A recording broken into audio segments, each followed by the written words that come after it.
Hello SPS Astrology lovers, this is Shankar Pratap Singh and you are watching SPS Astrology। दोस्तों, आज हम बात करेंगे राहु के बारे में, और ऐसा राहु जिसको हम छलकार का बोलते हैं, ऐसा राहु जिसको हम बोलते हैं कि आपके जीवन में राहु ऑब्सेशन पैदा करता है, ऐसा राहु जो आपको कामनाओं की पूर्ति के पीछे दौड़ाता है, ऐसा राहु जो जीवन में हर नई चीज़ को एक्सपीरियंस करने की कोशिश करता है, ऐसा राहु जो सिर्फ अपने बारे में ही सोचता है क्योंकि उसको मेटलिस्टिक गेन करना है, उसको इस वर्ल्ड को कॉन्कर करना है और सारी जो मेटलिस्टिक चीज़ें हैं उन सब चीज़ों को एंजॉय करना है। तो ऐसा राहु अगर किसी दूसरे प्लेनेट के साथ बैठ जाता है आपके बर्थ चार्ट में, या किसी दूसरे प्लेनेट के ऊपर अगर इसकी दृष्टि पड़ जाती है, तो इस कंडीशन में क्या हो सकता है। और जब दो ग्रहों की युति होती है तो एक नए नेचर को दो ग्रह पैदा करते हैं, एक नई सोच को पैदा करते हैं। राहु को हम छलकार का बोलते हैं, राहु को कामनाओं की पूर्ति के लिए समझा जाता है। राहु आपके मन के अंदर डिज़ायर को पैदा करता है, आपकी जो भी सोच है, जो भी ख्यालात हैं और जो भी आप जीवन में करना चाहते हैं, बनना चाहते हैं, उसमें राहु का जो ऑब्सेशन है वो बहुत ज़्यादा काम करता है। अब एग्जाम्पल के तौर पे राहु अगर सूर्य के साथ बैठ जाए, आपके बर्थ चार्ट में कहीं भी राहु और सूर्य की अगर युति बनती है, या सूर्य के ऊपर राहु की दृष्टि पड़ती है, किसी भी हाउस में सूर्य की प्लेसमेंट हो सकती है। राहु आपका जिस भी हाउस में होगा, अगर उस हाउस से राहु आपके सूर्य को देख लेता है तो ये आपके ईगो में बढ़ोतरी कर देता है, क्योंकि राहु का संबंध एम्प्लीफिकेशन से है। राहु जिस ग्रह के साथ बैठता है उस ग्रह की क्वालिटीज़ को राहु आगे बढ़ा देता है और ज़्यादा एम्प्लीफिकेशन देता है। तो सूर्य को हम ईगो के लिए देखते हैं। तो राहु अगर सूर्य के साथ बैठा हुआ है या सूर्य के ऊपर राहु की दृष्टि पड़ती है, तो ऐसा इंसान अपने ईगो में रहता है और अपने बारे में ज़्यादा सोचता है, और उसको ऐसा लगता है कि मेरा जो सम्मान है या जो लोग मुझे सम्मान देते हैं वही मेरे लिए ख़ास हैं। दूसरे लोग अगर मेरी इंसल्ट करें या मेरी बुराई करें या मेरे जो भी व्यूज़ हैं, जो भी मेरी बातें हैं, अगर उनको इम्पोर्टेंस नहीं देते हैं तो वो मेरे लिए बेकार है। तो यहाँ पर राहु आपके ईगो को बढ़ा देता है और आपको राहु दुस्साहसी बनाता है। कई बार क्या होता है कि आप अपने आप को इतना खास समझना शुरू कर देते हैं कि आप जो चाहें वो कर सकें, ऐसी आपकी सोच बन जाती है। तो कई बार इसमें कई बार इंसान ये भी होता है कि कुछ ऐसे काम भी कर देता है कि जहाँ पर वो कुछ ऐसे दुस्साहसिक कदम उठा लेता है जिसके कारण बाद में उसको पछताना पड़ता है। अब राहु अगर मून के साथ प्लेस्ड हो जाए, मून कंट्रोल करता है आपके इमोशंस को। राहु मून की प्लेसमेंट आपको बहुत ज़्यादा इमोशनल बना देता है, और कई बार आप इतने ज़्यादा इमोशनल हो जाते हैं कि दूसरे लोग आपसे परेशान हो जाते हैं। लेकिन ये जो इमोशंस हैं, इसमें कुछ ना कुछ चीज़ें ऐसी होती है कि जहाँ पर आप सिर्फ अपने बारे में सोचते हो, मतलब कुछ ना कुछ स्वार्थ तो होता है। अगर आप किसी चीज़ के प्रति बहुत ज़्यादा इमोशनल हैं या किसी पर्सन को आप दिखा रहे हैं कि आप बहुत ज़्यादा इमोशनल हैं, तो वहाँ कोई ना कोई स्वार्थ आपका छुपा हुआ होता है, और मन से आप बहुत ज़्यादा अधीर होते हैं, बहुत परेशान होते हैं। जीवन में जो भी चीज़ आपको मिल जाए, लेकिन आपके मन को संतुष्टि नहीं मिल सकती है अगर राहु की प्लेसमेंट आपके मून के साथ हो या मून के ऊपर राहु की दृष्टि हो। अब राहु की प्लेसमेंट अगर मंगल के साथ होती है तो राहु मंगल का योग कुंडली में अंगारक योग बना देता है। इसको अंगारक दोष भी बोलते हैं, और कई बार तो इसकी शांति भी करवानी पड़ती है अगर इसकी प्लेसमेंट आपके बर्थ चार्ट में बहुत गलत जगह प्लेस्ड है, जैसे 6th हाउस में, 8th हाउस में है, या 12th हाउस में इसकी प्लेसमेंट है, या 1st हाउस में इसकी प्लेसमेंट है। तो कई बार जो पंडित लोग हैं वो इसकी शांति भी करते हैं, पूजा पाठ भी करते हैं। तो ये आपके एंगर को बढ़ा देता है, गुस्से को बढ़ा देता है, और आपको दुस्साहसी भी बना देता है, क्योंकि मंगल का संबंध आपकी पावर से है, आपकी एनर्जी से है। लड़ाई झगड़ा करना और दूसरों के कंट्रोल में ना आना, और जो भी आप सोचते हैं उसको कॉन्कर करना, उस चीज़ को हासिल करना। मतलब अगर मंगल और राहु का योग अगर आपके बर्थ चार्ट में है और कुंडली के 6ठे घर में ऐसा योग बन जाए, तो ऐसा इंसान किसी से हार नहीं मानता है। उसको मरना पसंद है लेकिन हारना पसंद नहीं है। तो आपके बर्थ चार्ट में अगर ऐसा योग बनता है तो ये आपको अधिक एनर्जी देता है। आप अपनी एनर्जी को बहुत जगह इनपुट भी करते हैं, खर्च भी करते हैं, लेकिन जो भी आपको मिल जाए आपको उसमें संतुष्टि नहीं मिलती है, आपको लगता है कुछ और मिले। अगर किसी प्लेयर के चार्ट में ऐसा योग बनता है तो वो प्लेयर ये मान के चलें कि उसको जीतना ही जीतना है, उसको हारना पसंद नहीं है। तो राहु मंगल का योग आपको अधिक एनर्जी देता है, आपको अधिक गुस्सा देता है, जोश देता है, और अगर इस चीज़ को आप सही डायरेक्शन से यूज़ करें यानी सही डायरेक्शन में डाल दें तो आपको बेनिफिट भी देता है।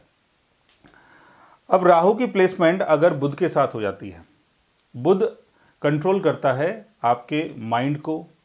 और आपकी कम्युनिकेशन को, और बुध आपका राइटिंग स्किल भी है।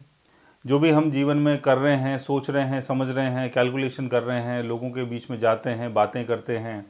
और अपना माइंड यूज़ करते हैं, अपनी चालाकी यूज़ करते हैं, तो वहाँ पर बुध का रोल बहुत बड़ा होता है।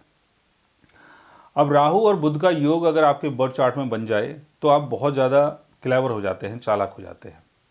और हर जगह आप सोचते हैं कि आपकी जो चालाकी है उससे आप बाजी मार जाओगे।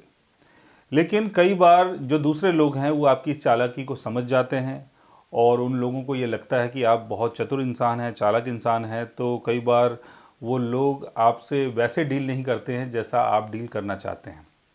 क्योंकि उनको आपकी चालाकी का पता चल जाता है।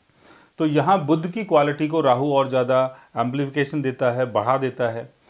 अगर आप इस चीज़ को सही चीज़ों के लिए यूज़ करें, जैसे पढ़ाई के लिए यूज़ करें या कम्युनिकेशन के लिए यूज़ करें, लेकिन अच्छे कम्युनिकेशन के लिए, अगर आप एक अच्छे न्यूज़ एंकर हैं तो उसके लिए ये बहुत अच्छा योग बन जाता है आपके बर्थ चार्ट में। और ऐसी प्लेसमेंट अगर कुंडली के सेकंड हाउस में हो, थर्ड हाउस में हो, फर्स्ट हाउस में हो, तो आप एक बहुत अच्छे एंकर, बहुत अच्छे कम्युनिकेटर बन सकते हैं। लेकिन अपनी चालाकी को अगर आप गलत चीज़ों में यूज़ करते हैं तो आप एक अच्छे चीटर भी बन सकते हैं। अब अगर राहु और शुक्र का योग बनता है आपके बर्थ चार्ट में, तो शुक्र कंट्रोल करता है हमारे सेंसुअल प्लेजर को, हमारे सुख को। तो शुक्र के साथ अगर राहु प्लेस्ड हो जाए तो ये आपके सेंसुअल प्लेजर को बढ़ा देता है, यानी आप बहुत ज़्यादा कामुक हो जाते हैं और कामनाओं की पूर्ति के लिए आप भटकते हैं फिर, और कई बार इसमें बदनामी भी होती है, बुराइयां भी मिलती हैं,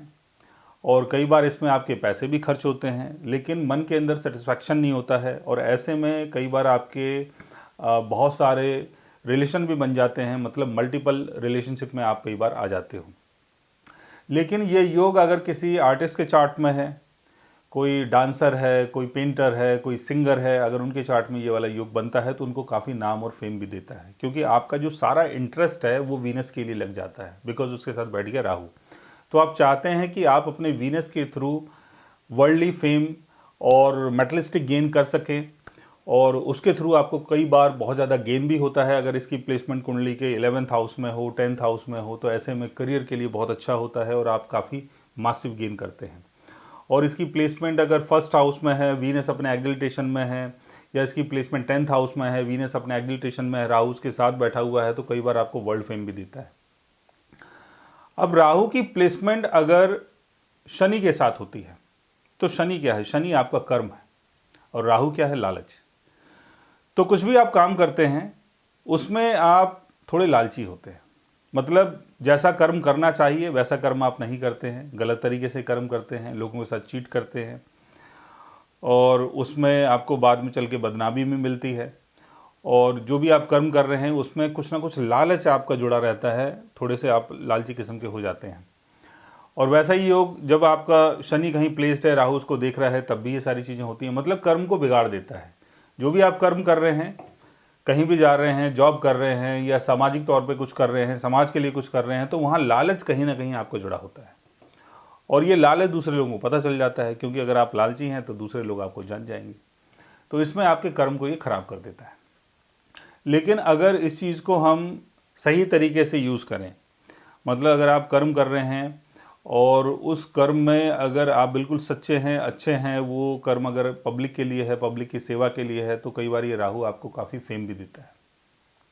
और आपको कई बार बड़ी बड़ी पोजीशन भी दे देता है। जैसे अगर मान लो कि शनि की प्लेसमेंट कैप्रिकॉर्न साइन में है, शनि 10th हाउस में है, राहु के साथ शनि बैठा हुआ है, लिब्रा साइन में शनि है, राहु के साथ बैठा हुआ है, तो आपको कई बार बहुत बड़ी पोस्ट भी मिलती है।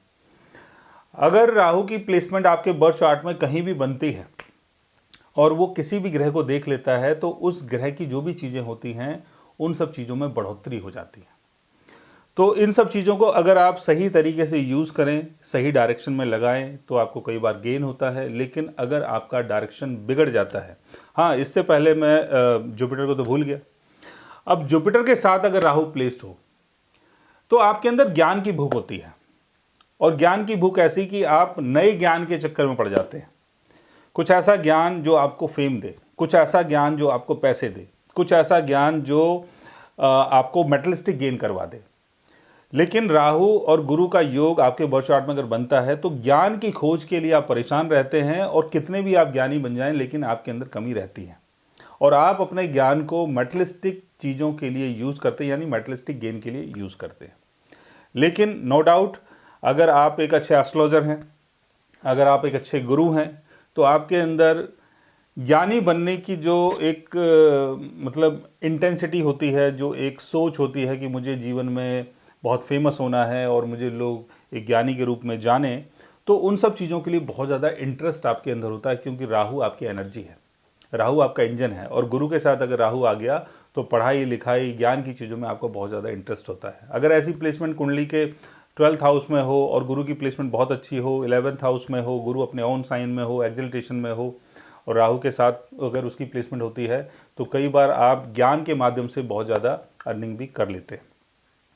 सो गाइज, आज मैंने आपको बताया कि राहु की प्लेसमेंट अगर अलग अलग ग्रहों के साथ होती है तो उसका क्या इम्पैक्ट हमारी लाइफ में पड़ता है। अगर आप भी जानना चाहते हैं अपने राहु के बारे में या राहु से जुड़ी हुई किसी चीज़ के बारे में, तो उसके लिए आप हमारे चैनल को सब्सक्राइब कर सकते हैं। और अगर आप हमसे बात करना चाहें, कंसल्ट करना चाहें, पर्सनली हमसे मिलना चाहें, तो आप हमारी वेबसाइट के थ्रू, हमारे ऐप के थ्रू हमसे मिल भी सकते हैं, बात भी कर सकते हैं, और गाइज आप हमसे कंसल्ट भी कर सकते हैं। So guys, take care, love you all and good bye.